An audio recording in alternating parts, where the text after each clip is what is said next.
Mayor Vico Soto, galit ako. Galit ako sa sarili ko kapag hindi kita binoto.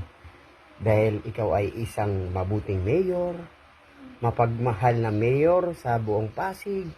Ikaw ay mayor na may takot sa Diyos. Ikaw ay mayor na talagang ang puso mo, no? Walang ibang iniisip kundi yung pagbabago, yung pagmamahal, no? Sa mga tao dito sa buong Pasig. Kaya galit ako sa sarili ko kapag hindi kita binoto.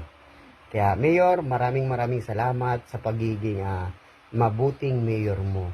At maraming salamat din po dahil talagang ang puso mo talaga sa totoong pagbabago. Kaya galit ako sa sarili ko kapag hindi kita binoto. Maraming salamat Mayor Vico Soto sa paglilingkod mo ng taos puso at pagmamahal at may takot sa Diyos. Naway dalangin ko na lagi kang pag-iingatan ng Diyos sa iyong magandang hangarin at sa iyong mabuting puso. Yun lamang, maraming salamat. Galit ako kapag hindi kita binoto. Maraming salamat. God bless, Mayor Vico Soto. Love you, Mama. Chup chup.